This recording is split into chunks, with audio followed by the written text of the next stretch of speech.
Hey guys, welcome to the next episode in the Let's Play Football Manager Return to Liverpool on FM13, and this is the update, then the February update for 2032-2033. So we are actually now, although it doesn't feel like it, actually getting very close to our record, of course, which on FM12. I'm going to try and see how far we can get. I'm always going to try and set a record every year and see how we do. But obviously the record on FM12 was get to 2045. That's when I retired, but obviously that was due to the fact that FM13 was coming out, of course. I could have gone much longer. Incidentally, and so if you are wondering about, like, will I ever go back to that save? Probably not, no. Mainly because it's on my old laptop. I know I can bring it over. I know, actually, yeah, that's not a point. The laptop's got fuck all to do with it. The save is actually... I can actually just bring it over to this computer, but the problem is I actually tried that one time and I freaked out because the layout is so different. I just didn't know what to do. I panicked and just closed the game and got rid of it. Because no, I didn't really, but you know what I mean. Though I was sort of like, what the hell is going on? And I just suddenly couldn't play because the layout is so different. And I just sort of felt, I don't know, I just sort of felt completely useless at the game. So, not to mention I was retired anyway. So. Anyway, back onto this. This is how the league looks. So we are top again. I know. It's getting a little bit repetitive, but the league's not the main important thing anymore. I know it's the one with the most games, but I know I don't have to prove anything in the league anymore. It's the Champions League that I've got to prove, and I'm just destined. Destiny has to say, look, come on, give me something. But the league, yeah, we have a game in hand. And I think the reason why we are doing so well this time is, I think, again, I'm just going to have to say it's that four column. 75 goals in 5 February, kind of tells the whole story. But I think the one that jumps out at you is not Liverpool, it's not Brighton, it's not Arsenal, it's Lincoln. Lincoln City are 6th in the Premier League. Now, they are not far behind Arsenal now in 5th place there. They are considerably far behind Brighton in 4th. But Lincoln, I don't even know how that's happened. I mean, they are rich, and I mean they're ahead of Chelsea. I mean, okay, yeah, obviously Arsenal have the 2 games in hand. I realise that, but they're ahead of a good Villa team and ahead of Chelsea, for God's sake. 4 times champions of Europe on this now. And one of the best managers on the game, well, like Luzhny. It doesn't make any sense how Lincoln are there. They haven't even got a particularly good goal difference. Astonishing. Even Wigan are surprisingly good on this. And I suppose the other one that really jumps out here is Tottenham. I really don't know why Tottenham are not good on this. Fabian Delph is now the manager. I have no idea. I can't put my finger on it. Who's the chairman, incidentally? Let's find out. Is it still Daniel? It can't be Daniel Levy now. He's probably dead. Stefan Freud is there. Interesting. One of the greatest assistant managers of all time. He's so animated. It's unreal. And yeah, that is the league. It's a very odd looking league, I know. Let's have a look at the championship as well. I'm just going to show you the champ. Not going to go all the way through the other leagues again. We're Ipswich and Huddersfield at the top there. There's Dover again, as we pointed them out. They're just a weird team. Lincoln, Dover, even Exeter. I remember when Exeter were in like the conference a few years ago. Remember he drove, I think I've already talked about this, where I drove past St James's Park and was like, hang on, have I gone to Newcastle? What's going on? But no, of course, they do play at, of course, their ground is St James's Park. And yeah, so that's how that looks. So transfers, I shall go over them. Now, you probably will see a slight change in how I do the old transfers. As you can see, I haven't brought anyone in, because I don't need to. I've got all the youth. I've got all the youth coming in, so quite frankly, anything I can bring in here is all, well, not profit, but it's certainly going to push us into the red. But the main ones that actually went are Mikel Ferrer. He unfortunately went. It's one of these sort of situations where they don't allow you to give them the opportunity of getting first team football. I mean, I was kind of willing to let him go. He's been with me for years and years and years now, but he's 33 and he's getting on, and he was going out the Premier League, so I thought, why not? The other one was Zoran Bunyak. Now, he was a weird one. He wanted first team football again, but it wasn't to the point where it was like he's not letting me get a chance. He didn't warrant first team football. That was the thing, though, and he was quality when I first came in. They paid nearly £20 million. I mean, for nearly 10 or 8 years worth of service to get a little bit of that back, I was reasonably happy with. He though, as you can see, he had a cracking start. I think it was about here. 15 assists that season, 8 assists. Excuse me, I'm looking it down here, by the way, in case you are wondering. It's like, there's 4 assists up there. But as you can see, they start to slowly go down. And yeah, he just suddenly stopped being the great player he was. I even got to the point where he was the vice captain, and I actually ended up just stripping of it because he was just rubbish. He wasn't rubbish, he was just meh. There's nothing special about him anymore. He just lost his specialness, shall we say. Isaac Buffo was also gone. He's now at Inter. This was a fail. Yeah, at least I got half of my money back, I suppose, cut me losses and stuff. I don't know why. I know why. Again, it's like he would not let me give him an opportunity to give him first team football. He was like, I want first team football. It's like, I played him a game. Not enough. I want to leave. And I'm like, you played 1 out of 1 game. At least let me. No, I want to leave. Type of thing. So I ended up just saying, what, bugger off, just get out. And I think he probably was. I think the squad probably was getting a bit too big. So that's why I've not brought anyone in. As I mentioned before, I prefer a small squad. Not too small, but certainly not too big. Also, Gaston Ruiz has gone. He's now at AC Milan. As you can see there, he didn't leave to AC. He went on a free. Why did he go on a free? He hasn't done anything. He wasn't angry or anything. He wasn't. He has rather, the worst agent I have ever seen. I don't know who where's his agents? I don't even know where they are. Transfers. Will it be on here? I can't, it doesn't matter. Anyway, look, the point is, he had the worst agent in the world. I always offer my players new contracts when it gets to 6 months or less. And I offered him one, and he wanted first team, and I couldn't put him in first team because he wasn't first team, it was rotation. So I put it off for a bit. I put the transfers off, and then the contract off, came back to 3 months, and he lowered his wages. So he was happy to go to a rotation. But then the problem was, he got down, and this was an ever-developing problem where he simply would just not accept things, and it came down in the end. The only reason he did not accept the contract was because I would not give him another £9,000 on his international cap bonus. It really is. That was it. The little added clauses you get on the left-hand side. Yeah, he didn't because he wanted £56,000, not £45,000. Otherwise, it had to have moved him up to first team. And let's be honest, he wasn't going to get first team. It would have all resulted in a catastrophic nightmare. And not to mention, I can always lose with losing a bit of weight. To be honest, well, a bit of weight, a bit of sort of squad depth. And his agent argued over £9,000 worth of cap bonus. Pathetic, absolutely pathetic. So let's move on to the fixtures. Lost 2-0 in the Community Shield. Didn't care. Crap game anyway. Crap tournament, pointless, glorified friendly. I'm not just saying that because I lost. I say that every time. West Brom 5-2. So we started off here. Buffo did play. Again, he just did not give me an opportunity to play him. Pretty much, he was unhappy with the unreasonable about the first team football he got. I don't know. But Kemp scoring, Wallace with 2, and Godoy scoring. And then a 1-1 draw at the Den. Lopez did save us a bit, I suppose. Then 5-0 against Wigan, and again you'll start to see more and more youngsters. I probably should talk about the youngsters, actually.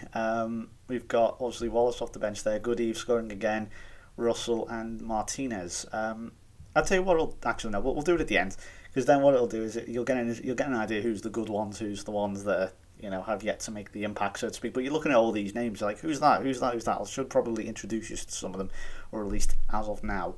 Brighton finished 2-2, a good game actually. Moorman and Wallace scoring at Anfield.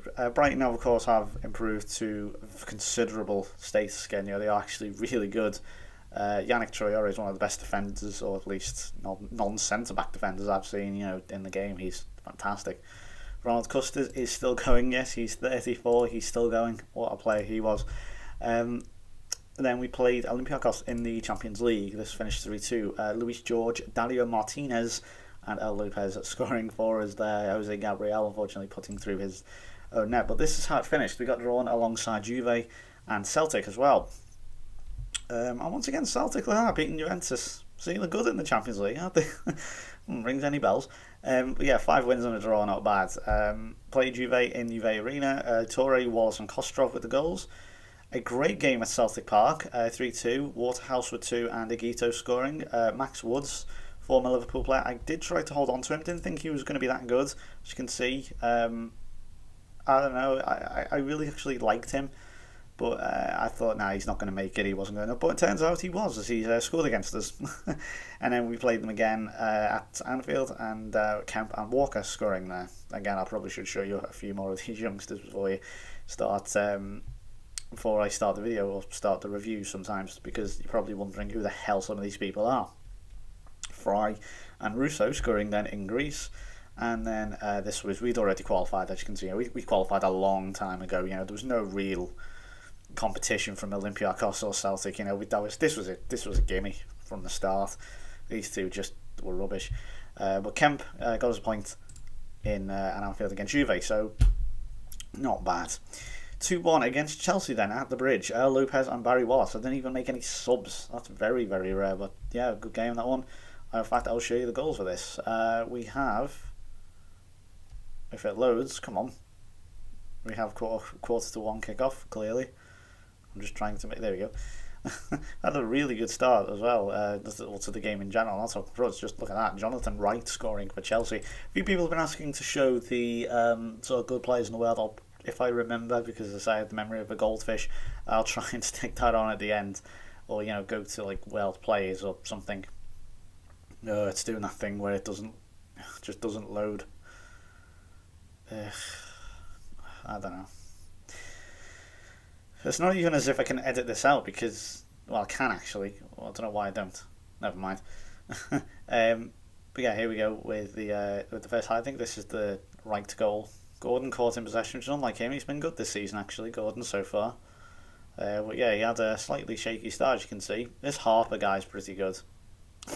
Very lucky, I will admit, Jonathan Wright there, very lucky. It's a good start for him, don't get me wrong, but he was very lucky there. The shot hitting the post.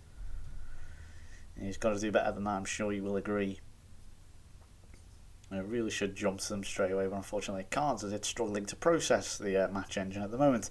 Barry Wallace with a good finish, giving us the equaliser. That was about 5-6 minutes later after the right goal, and then 5 minutes before half time, Yusuf Tay swinging it in, and there's El Lopez. Goalkeeper should probably do a little bit better, to be honest, but indeed it was a good header in the end, and that gave us the win.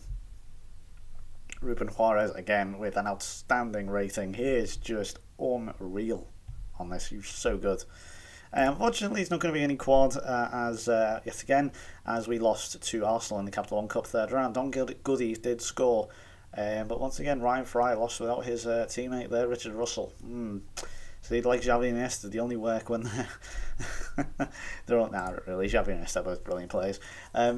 In their own right. Wallace and Goodeve with the goals against Southampton at St Mary's, and 4-0 then against Blackburn at Anfield, as Lopez scored 2 and Wallace also chipping in. El Lopez, by the way, is a machine. Fucking hell, he's a machine. Sorry, I mean to use the F word there, but damn, he is a machine. Why did I just apologise for swearing? I never swear. I never apologise for swearing. Come on. We did lose, unfortunately, at the Emirates. Again, I don't know if it's just a situation where we do struggle to beat the big teams, and unfortunately the game is in a mood at the moment where it does not want to load the match engine or anything to do with matches, so that's a shame. Feburary did get injured, but Ikoku there, Johnny Kaku, yeah, that doesn't sound right, does it? Scoring to give Arsenal the victory, unfortunately. And then we played United at Anfield and won 3-2. Lopez scoring again, and Yaya Toure with a double. Chris doing very, very well. That is in case you have not been watching the last few episodes. That is indeed Junior. That's my son, just in case you aren't watching and he's like, who the hell's Chris? Charlton then at Anfield, Eric Seagraves scoring. I think I may have called him Seagreaves once. It's Seagraves. It's my bad. I don't know why I said that. I should probably look harder. I think it's the small text. So let's just blame that. So Wallace off the bench to score the winner. 4-1 against Swansea in Wales, with Barry Wallace scoring a hat-trick and Vlad Gordon also getting on the act. And then the other game in Wales, 2-0 against Cardiff, Wallace and Lopez. So we're getting to see a pattern emerging. And then it all came down here with 6-1, 3 goals for El Lopez, 1 for Higuita, 1 for Kostrov, and Chris off the bench scoring. 4-2 against West Ham. Wallace with a hat-trick this time, and Silvano Russo, the Italian, scoring. I mean, I'm sure you're familiar with most of these youngsters. I've probably gone over them once or twice in the transfer market, but obviously I'll go over them in more detail in a minute. 3-0 against Crewe, Lopez with 2 off the bench, and Kemp with the goal. 1-1 at Villa Park, which isn't too bad. Villa are a good team on this, although they are reasonable. Yeah, I suppose they can draw up with Chelsea, I suppose, if they win that game in hand. But yeah, it's still not amazing, I suppose. But Godoy did give us a point there. El Lopez did have an unfortunate off day, so did Kemp. But he's been in good form this season. I couldn't really criticise him too much for that. It's one bad game. But he bounced straight back with a 5-1 victory against Tottenham. Kemp with a hat-trick this time, and Lopez and Kostrov scoring. Kostrov's been the missing man this time, but he scored there. He went through a bad patch. I was struggling to pick him because his average rating in his last 5 games was something like 6.5, which is atrocious. I hesitate to pick a player who's got a 6.9 average rating in his last 5 games, so never mind 6.5. Really poor. 4-0 against Lincoln, Godoy with 2, Jean and Lopez. Now, a funny thing about Jan Yuming is he's actually declared for England now. He's bizarrely, actually, he will. I don't know if he is now. Let's find out. Yeah, let's see. Go to the under-21s. I think he does play for the under-21s. Yes, Jan Yuming, there he is. So we've got to look at, just to point out how many under-21s you have. We also have, believe it or not, Luis George. Yep, he was Portuguese, but now, as you can see, he was born in Portugal, but he came to Arsenal when he was young and declared English, which is amazing. So we actually now have Mike Hull, Jan Yuming, Ryan Fry, Eric Seagreaves, Glenn Piercy, and Luis George in the England team. Incidentally, Fry's there and Russell is in the senior team, just to point that out. Also got El Lopez. And we would have had Henry Edgerton, but he, of course, now is somewhere else. Tommy Wright as well, he would have also had him. Is he still at Lyon, incidentally? I don't know what's happened to him. He's still at Lyon. £26 million move, the traitorous bastard. We might be seeing a few more. So I'm very happy with the amount of youngsters we got. Let's see how many is that? That's 6 players in the under-21s. How many have we got in the under-19s as well? Just out of on the under-20s, I suppose, as well, in the under-19s. Well, this one doesn't exist. Virtually, it's non-existent. What about the under-19s?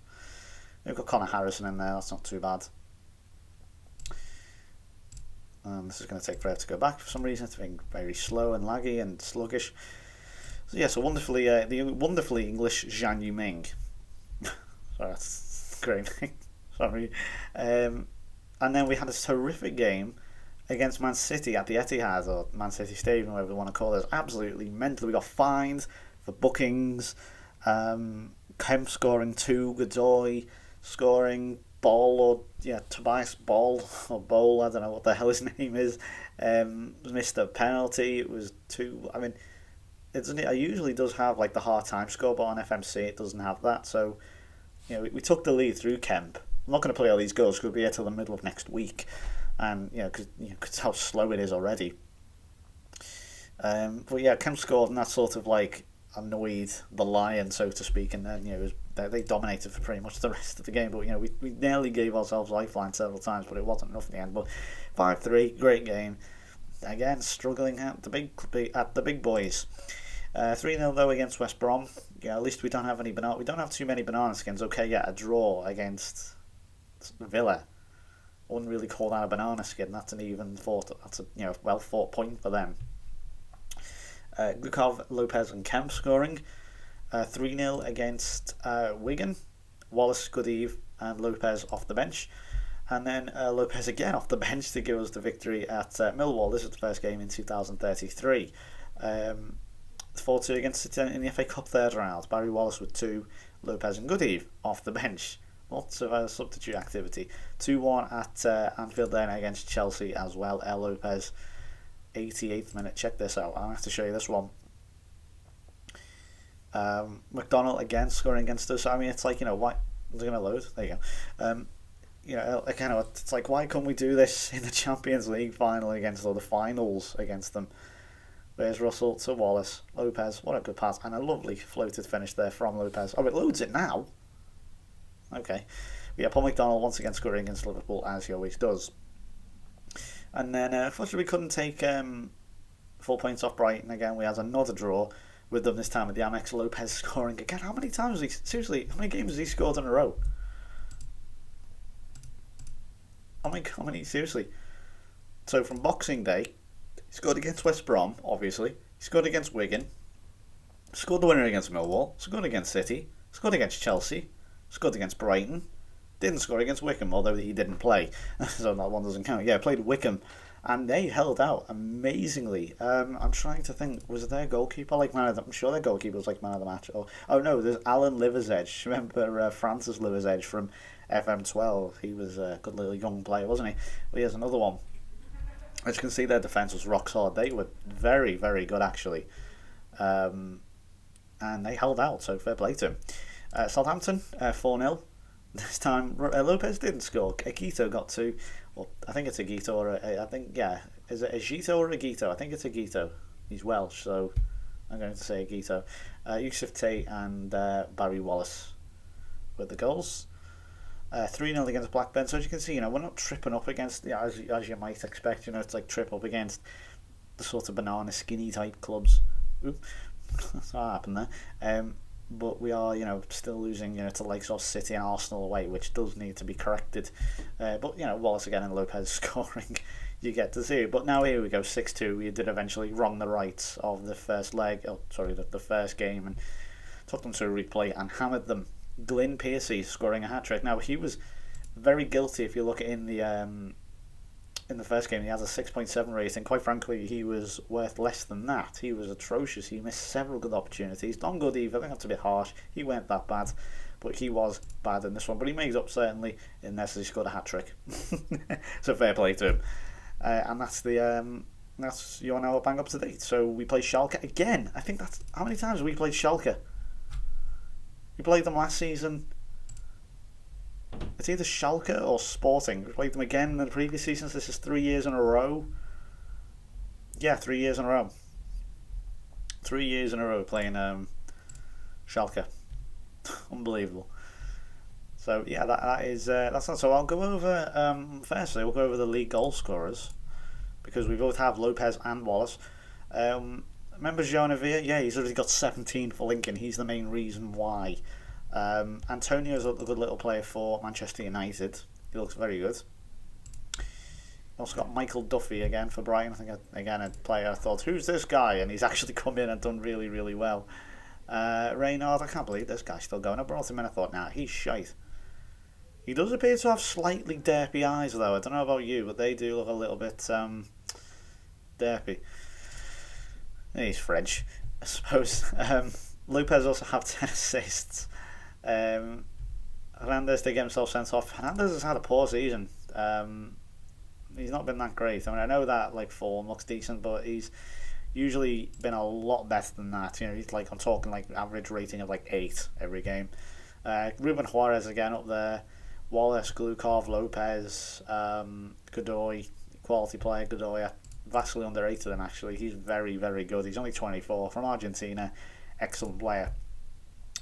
So let's have a look then in general at the goals. So Wallace and Lopez out on their own with 24 goals. Both of them as I think Wallace is obviously over the long term better, but Lopez is really stretching his claim for one of the best players this club has seen, and he certainly is very, very, very good. 12 assists as well is very handy. Kent there with 10, not bad for an AMC. Considering he only plays in that AMC, he's a proper classic number 9. And that's why I gave him it. Goodeve is on 6 and Godoy on 5. Excuse me. If we look at the assists as well, so Lopez is going to head that. Russell on 8. Remember, he's only 19. Godoy and Wallace on 8 and Chris on 5. Waterhouse unfortunately does want to leave. It's a shame really. Too big for his boots, quite frankly. Don't like him. His attitude stinks.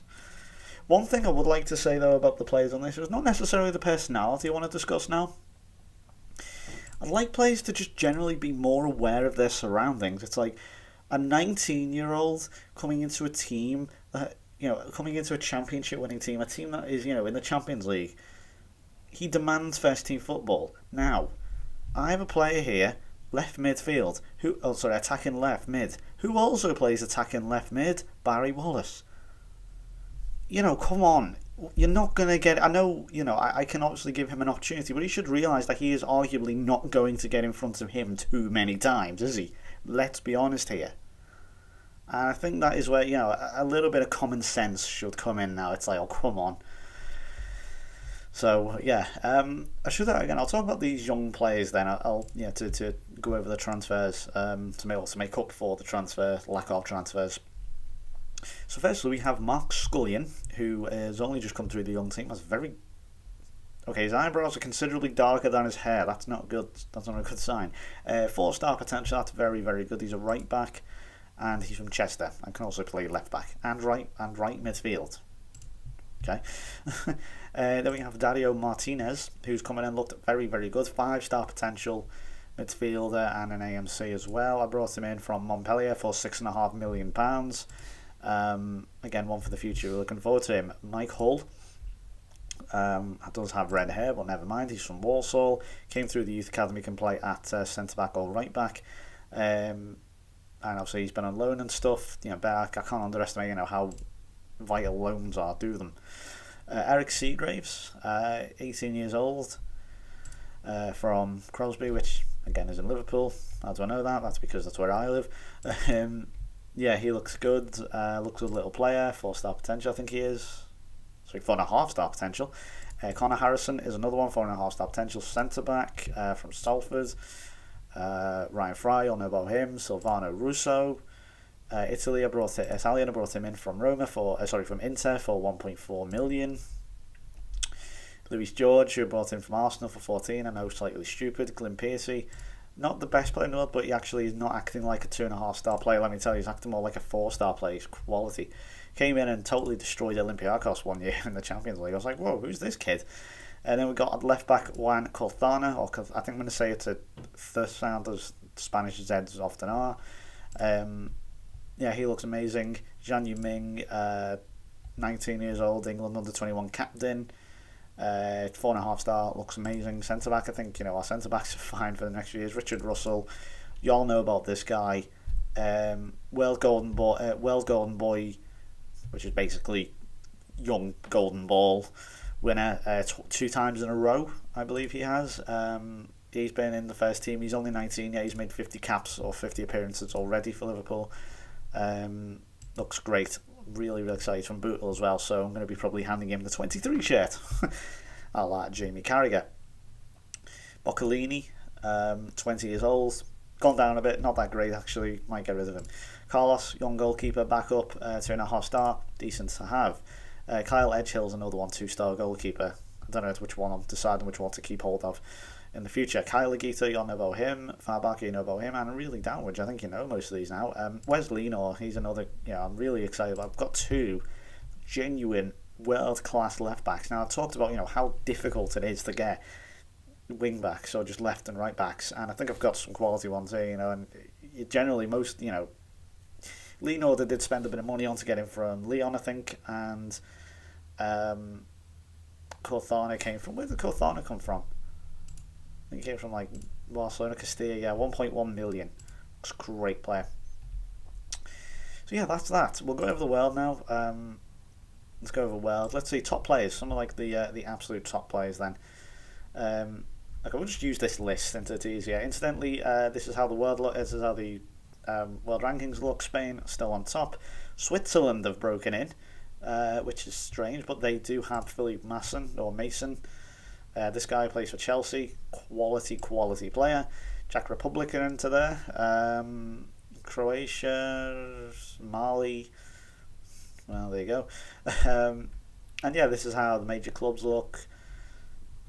Really too big there. Brighton obviously still hanging around, but this is the top players. And so we've got Artiega, who's a quality player for Real Madrid. Mark, We've seen him for years. He's been going for absolute years.